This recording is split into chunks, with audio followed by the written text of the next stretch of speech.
Hey everyone and welcome. Today we're taking a look at a mid lane matchup from levels 1 to 6.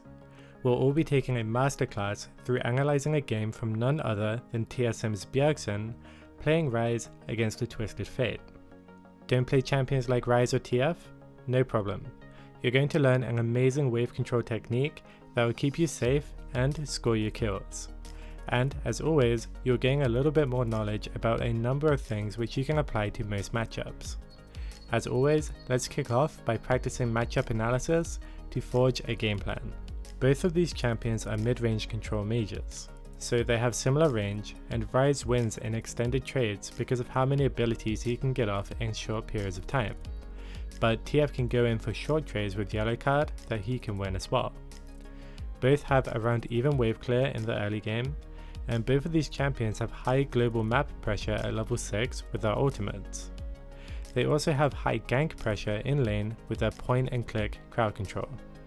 The enemy jungler in this game is Kayn, and Bjergsen's jungler is Rek'Sai. With this information in mind, here are the key missions that Ryze should be looking to follow. Both champions have point and click crowd control, so gank threat is high on both sides. Bjergsen will want to control the wave to his side of the lane, to both stay safe from ganks and set up easy ganks for his jungler. He will look for extended trades when possible, since that will give him the damage lead. Later on in the lane, he will want to start pushing and harassing to deny TF the chance to roam and use his ultimate. Let's go ahead and get into the game. So as the lane begins, TF is missing. This gives you immediate knowledge as the mid laner that the enemy jungler is probably starting Raptors, since TF is likely leashing. With that information, we can draw a couple of assumptions about the enemy jungler. If the enemy jungler was a level 2 ganker like Ezreal, Jarvan or Twitch, a level 2 gank can come from bot side very early on. Otherwise, if you are to get ganked, from this point until around 3 minutes 20, we can safely assume that it will come from top side. Anyway, with thoughts about that jungler aside, let's refocus on Bjergsen's mission 1. Keep the wave on his side of the lane. If you were the Ryze here, how would you manage the wave to achieve this?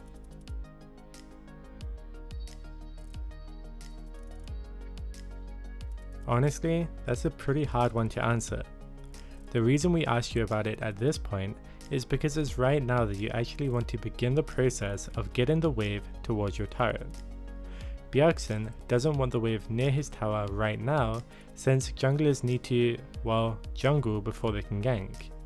Bjergsen wants to set this up for around the standard gank timing of around 3 minutes to 3 minutes 30 seconds. With that in mind, Bjergsen is going to go ahead and push this wave. The idea here is that by pushing the first wave, he can obtain lane priority at level 1 and then let the second wave slow push back to him into a freezing zone for level 3.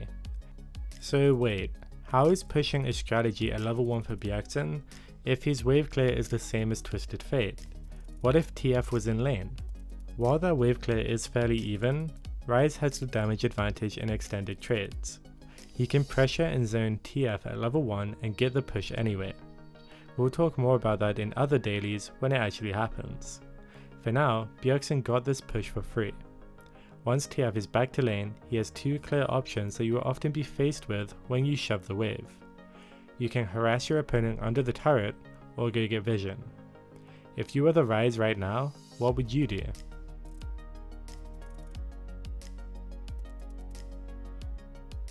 So the correct call here is to go ahead and give vision. Bjergsen is only crashing a very small wave, and Ryze's harass at level 1 isn't that great under the turret due to low range. It's in windows like this where it's the perfect time to go and get vision, so there's no surprises later on. He ends up going for a deep ward at 2 minutes 10. We couldn't identify why warding here was the best choice, since Bjergsen knew that Kayn started on Raptors, but either way getting vision was the right choice. But we think that placing it topside around here makes more sense. Let us know in the comments if you have your own thoughts about this. Anyway, going back to lane, we can see the blue wave is bouncing towards Bjergsen as planned. We know this because when you crash a wave into the turret, the incoming enemy waves will be reinforced more quickly as they arrive to lane and eventually push. Also, you will often find that your lane opponent helps out with this by damaging the wave passively. So what Bjergsen is going to do now is most likely just go for last hits and let the wave push back to him. He ends up taking a nice trade with Twisted Fate just as he comes back to lane. As Ryze, if you kill something with your E, it will spread the E to nearby targets. So Bjergsen scored the last hit with E, which he knew would give him the level up to level 2, it spread onto TF, and he instantly learnt his Q. Good stuff.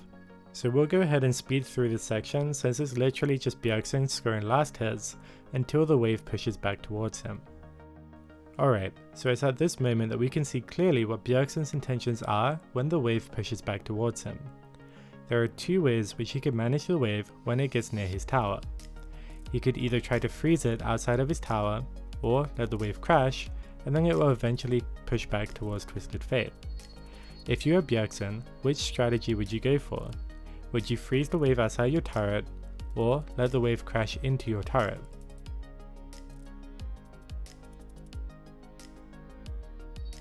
So the best option for Ryze here is to actually let the wave push all the way to his turret.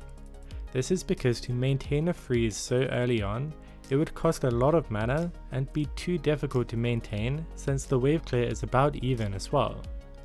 Bjergsen also considers Ryze's need for an early tier, so he wants to recall fairly early. So spending a bunch of mana to hold a freeze would make timing a recall that doesn't lose a bunch of CS super awkward. We ask you this question at this point because if Bjergsen was to freeze, he would E this last hit and start thinging the wave, but he sticks to auto attacks and preserves his mana.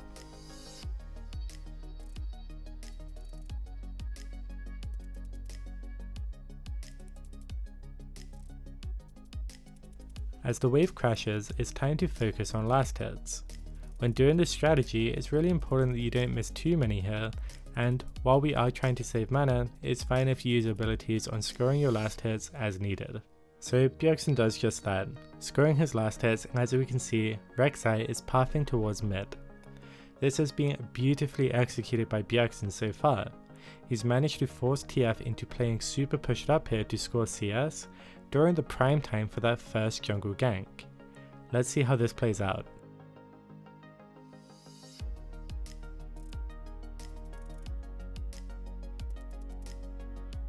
And there we have it.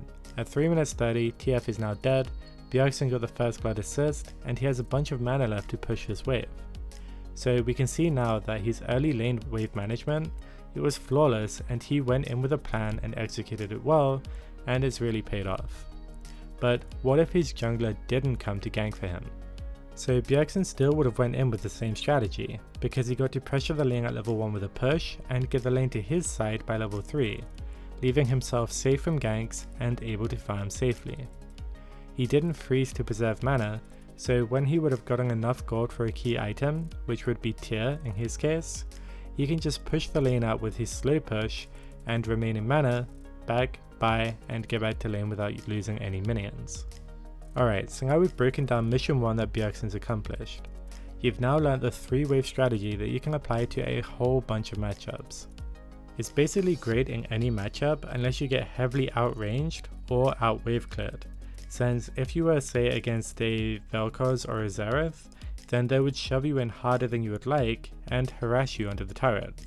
But overall, this is a super solid plan for the first 3 waves of the lane. Be sure to ping your jungler for assistance to get the most out of it, otherwise you're still securing a great back timing and farming safely during high threat jungle timings. So Bjergsen goes ahead and uses his mana bar to shove the wave before backing, recalls and buys. Coming back to lane, Bjergsen will now want to be more proactive in pushing and making sure that he doesn't get shoved by TF. This is because the later on in the game you go, the higher chance there is of your mid laner roaming and pressuring your team. Even though TF isn't level 6 yet, in general, you don't want to give your opponent free time to do things on the map when you have the ability to contest it. So basically, Bjergsen isn't behind, he can continue to control the lane, and now he can start pressuring. Once shoving, he goes for a super deep ward to get eyes on Kayn if possible. Again, utilizing his shove to get vision over harassing. This is mostly because Ryze's harass under turret isn't super effective, So if you played a champion like Ziggs or Vel'Koz here, you could argue that there was enough vision already laid down to start harassing safely. As we look back at the lane, it's time for Bjergsen to finish this lane off with his last 2 missions. Start chunking down TFing trades where possible, and constantly shove the wave. He gets a nice trade onto TF and continues to last hit and then shove. Let's speed it up.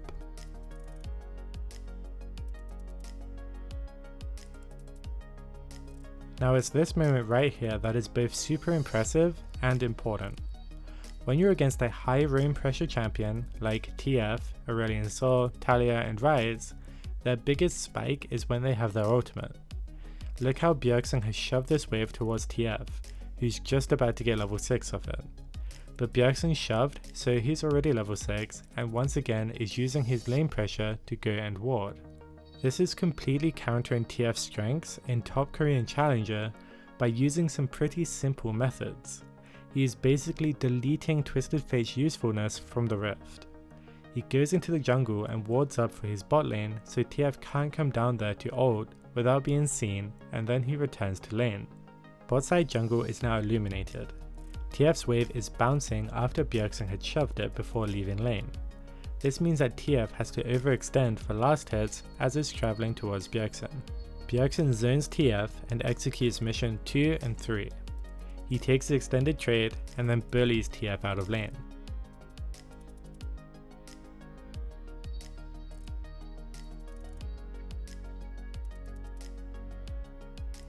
Or wait, TF faked his base, which Bjergsen anticipated, so it's time for an all-in.